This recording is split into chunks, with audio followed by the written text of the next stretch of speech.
Following up on the video I did for the 20 things that I love in books, I wanted to do a video on this list for 20 things I strongly dislike, dare I say, even hate in books. I'm going to show examples where I can. I have examples for about half of these characteristics in books, but a lot of these I realized I don't want to spoil for you, and a lot of them I can't think of examples, but you're going to know exactly what I'm talking about.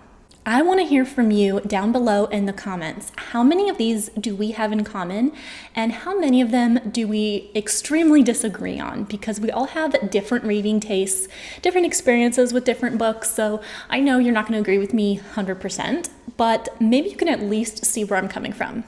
I'm going to try not to ramble too much about these books and the plot and my opinions of them, but I will link any related vlogs or reviews I have for the books mentioned. Just because a book might be an example of the characteristic I'm mentioning does not mean that I hate the book by any means. This isn't a review or a critique on the book. It just maybe had the thing that I don't like. I know you are already subscribed to Jack in the Book Stack because you love a wide variety of genres and you love the bookish lifestyle, which is what I do here on this channel. So let's get started with the first one on the list. And I want to say that I don't think I have any triggers, really. Everyone talks about trigger warnings, and I don't know, there's things I like, there's things I dislike, but there's only one trigger that makes me not want to read a book at all, or I want a very strong content warning so I can skip that chapter. So the first one I want to mention is probably my only trigger, and that is I do not want to see at any point in time suffering of animals or animal cruelty. I don't want it, I can't stand it. It ruins the book for me. It takes me out of the moment. It sticks with me for days and really disturbs me. There's no reason. It's not entertaining. It doesn't add to any character development. It doesn't add to the horror or anything like that. It just needs to not exist. There's no reason. And because I want to be warned about it, I'm going to warn you that in Tender is the Flesh, Part 2, Chapter 6, there is cruelty involving puppies, and this is exactly what I mean. I was really enjoying this book. I was really engrossed in the story. And this scene, I know it's a horror book, and so we're trying to set the stage for this environment going on, but that could have been achieved without this scene. I didn't like it. I was triggered. I'll say it. That's the one thing that I never want to see in books, or I want a very blatant warning. Now that we've got the trigger out of the way, things that I just dislike in books, and number 2 on the list is I can't stand when the thing keeping our two love interests apart, primarily in a romance, but this could be in other genres. I hate when it's insecurity keeping our love interests apart. And what I mean is that when they're having their internal dialogue and they're saying, why would anybody want me? He couldn't possibly like me. I'm not lovable. I'm too ugly. I'm too fat. I'm too dumb. Any of this kind of like self-deprecation, it annoys me. I don't like it. I get that we're supposed to see like a love connection and character development. And so it doesn't necessarily mean I'm going to hate the book, but a great example of this is the Chloe Brown book from the Brown Sisters trilogy. I liked the trilogy. I liked the love story okay, but this definitely had 2 main characters that didn't think that they deserved love, and that's why they weren't kind of pursuing their feelings for the other person, and I don't like it. Next up is something I primarily see in thrillers, but again, it could be in any genre, and that is the nobody believes me, everyone thinks I'm crazy, or false accusations aspect. It makes me uncomfortable. It makes me anxious. A great example of this is A Woman in the Window, The Woman in the Window. I don't know. I couldn't tell you because I DNF'd it because the whole storyline is based on this everybody thinks I'm crazy thing. Number 4 of things that I strongly dislike in books, I really don't want to read stories about war, about the poverty, about the suffering. I definitely don't want to read battle scenes, and especially like historical fiction centered around World War II, like in The Nightingale. This is a beautiful book. I bawled my eyes out, but I think I've had enough with war stories, in particular World War II. I'm looking for more historical fiction that is not World War II. So please comment down below if you can think of something because I'm into it. Another example of war stuff is fantasy. That genre has a lot. It's kind of like I have powers, now we're gonna battle and fight. And that's kind of why I stayed away from the genre. But now I'm getting more recommendations for fantasy books that aren't centered around a war. And like one example is, sorry guys, but the Ekatar series, this one is war, battles, magic. I'm not into it. I don't care. I skimmed a lot. It's like the people dying, people getting injured. I don't know. I just kind of over the war stuff. Number 5 on my list of things that I dislike, I don't like an ambiguous ending or like an epilogue where our characters are happy for now, but it's implying that they're not going to be happy or they're going to break up. Like, I want closure. And there's one exception to this. Verity is known for having an ambiguous ending, and both options at the ending could be true. I think this was very well done. So this is a contradiction. This is one book where I really enjoyed an ambiguous ending. Number 6 on my list, I don't have an example for it, but you're gonna know exactly what I'm talking about. I hate when there's an element of she's not like other girls, or she's more mature than other girls, or anything that kind of puts women against women. I don't like it. Kind of cringes me out. I think it's a cheap shot. I don't enjoy it. Number 7, I also don't have an example for, but you know, books with long, dense chapters without a lot of dialogue are incredibly frustrating and overwhelming. That is not something I like to see in books. At least break it up with like chapter 2, part 1, 2, 3, something. But when I see all those words on a page, I know I'm in for it. Number 8, I think we can all agree that love at first sight or insta-love is incredibly unrealistic and annoying to read about. I want there to be a little bit more substance and depth with our characters' chemistry and romantic connection. And when it's all physical, like love at first sight right out the gate, it's kind of ridiculous. And I'm kind of like rolling my eyes at the story, and I automatically am not buying into their chemistry. I don't like insta-love. Number 9, can our male characters stop calling women by woodland creature names? It's weird, it's creepy, it makes me think of like Snow White, it makes me think pedophilia. I don't like it. Like in Den of Vipers, the one guy calls our main female character Little Bird. Ugh. And how about Haunting Adeline when he calls her Little Mouse? It's just gross. She's a woman, she's not a woodland creature. Stop doing it. Speaking of Haunting Adeline, number 10 on my list of things that I dislike is when there is a smutty, steamy scene, but there is not full, enthusiastic consent for it. I'm not gonna kink shame you if you're into this, but for me, I think it's so much hotter when our female character, because typically it's the female being violated here, when she has a choice and she is fully confident and into it. Maybe she's a little bit nervous, like that can be fine, but you know what I'm talking about when there is consent. There needs to be consent for me in my smut scenes. And you know what, let's keep talking about Haunting Adeline for a second, because number 11 on my list, I hate home invasion.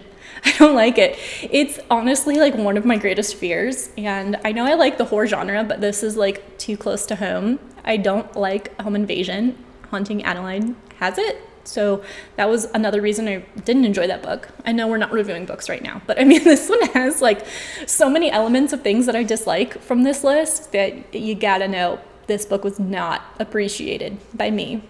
Number 12, the I hate everyone but you trope can be hit or miss for me. I like a grumpy sunshine. I don't like an asshole.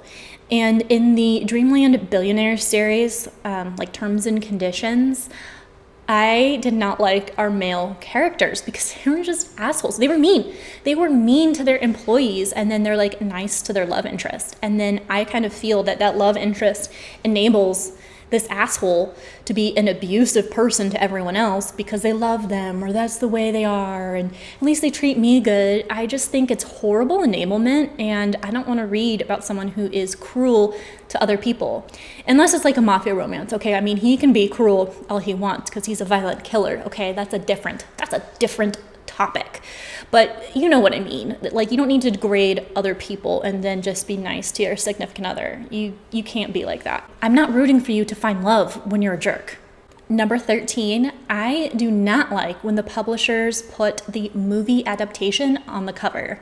I will never buy those editions. I don't like to see them. I don't like shirtless men on the covers of my books. I think it's super cheesy. I don't want to be seen with it. I'm not going to buy it unless I'm really backed into a corner. Actually, just people in general. I don't want people on the cover of my books. Illustrations are a little bit better, like little cartoon person, but generally speaking, if I have a choice between a person on a cover and a more discreet cover, 100% of the time, I will choose the discreet cover. And honestly, I may just avoid buying the book altogether if the person on the cover is just very cringy. Number 14, I do not enjoy an age gap romance with a minor, and I really don't like the student-teacher trope because I feel that's also kind of dancing the line of pedophilia, and it's definitely an abuse of power. So I don't like those things. There is one exception I wanted to mention. My Dark Vanessa is about a student-teacher relationship, but this is not a romance book. It's not romanticizing it. This is about how he groomed a minor to be compliant and have sex with him and do what he wanted. Like, this is why I don't like student-teacher romances, age gap with a minor. This is disturbing. When I was making this list, the number one book that comes to mind is All the Ugly, Wonderful Things.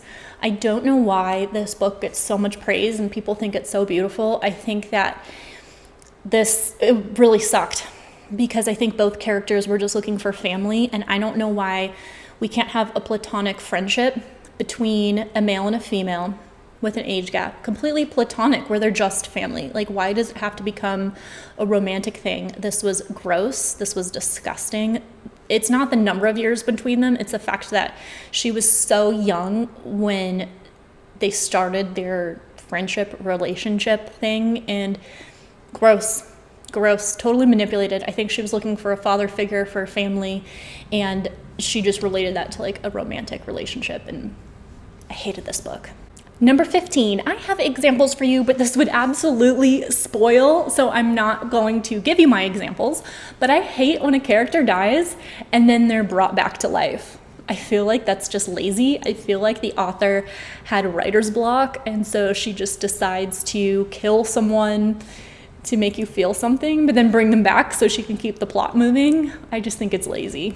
Speaking of lazy writing, I hate when there is both multiple points of view and a jumping timeline, like present day, past tense, and then like from different points of view. I think that's a sign that the author is not confident enough in their plot and that it's interesting, that they have to like create chaos and interest by all these different things thrown at you. It's confusing. It takes me out of the story. It takes me away from connecting with the characters. And that's why I really don't like it. Way too chaotic. Number 17, I literally yell at my book when this happens. And that is when our main character is keeping a secret and there's conflict coming or conflict on the horizon that could be entirely resolved if they were just honest. And I'm screaming at my book, like, the secret isn't even that big of a deal, but them keeping it makes it a big deal. Like, just tell them, just tell the secret. It'll be fine. It'll be fine. You're creating more problems. Number 18, I have so many examples for this as I'm getting into the dark romance genre, but I decided to go with Bound by Honor, of an example of a book that has no plot other than sex and smut. Number 19 on my list of things I hate in books is the perfect example how a book can have something I really dislike, but I still love the book and I love the characters, because in Crescent City, House of Earth and Blood, it's one of my favorite books of the whole year, honestly. I read it earlier this year and it was mind-blowing. It's like one of my first fantasy reads and what inspired me to try out more in the genre. It has a main character that I love, but our main character, Bryce, repeats the phrase alpha hole so much that it is absurd. And it could be any phrase, okay? This is just an example where she repeats alpha hole over and over and over, and it grates on my last nerve and becomes comical. But there's a lot of books where they repeat things over and over. Like on one page, you have like the name of the town they're in 5 times or something like that. Or, oh, I know a common one that people are talking about now She let go of the breath she didn't know she was holding. That one can be repeated a lot, and you're like, how does that even happen? It never bugged me, but like if it's repeated over and over, I'm kind of like, come on, guys. Number 20 is kind of a tricky one, and that's why I saved it for last. But this one is, I'm starting to get annoyed with too much descriptions of character appearances. And if books aren't going to have a lot of representation, then at least leave it open for me to have my own interpretation. Allow me to create an image of different body types, of different races and ethnicities. And in romances, for example, every single male is like 6'2" or 6'4". And I know that I've been in a relationship for 2 years. But before that, I was on the dating apps. And do you know how rare it is to find a man truly 6'2" or 6'4"? Okay? And like I'm 5'8", so I'm really tall and I like to wear heels. So I like a tall man, and you are playing to my desires to the point where it is so unrealistic. Like, can we have some male romantic leads that are, I don't know, 5'10"? Maybe they have a dad bod? I don't know. Maybe this is the fact that I'm just in my mid-30s and like, I just don't want the superficial physical descriptions, right? I want more variety. Okay, I am dying to know, how many did you agree with me on, and which ones do you oppose? Which things did I mention that you're like, no, I love that in books, I don't know what you're talking about? Please comment down below because I am dying to see your response. Hopefully this video wasn't too negative. Like I said, just because there's something I dislike in a book doesn't mean I dislike that book or that author. It's just something that I don't enjoy seeing. So thank you so much for hanging out with me in this video, and I will see you in the next one.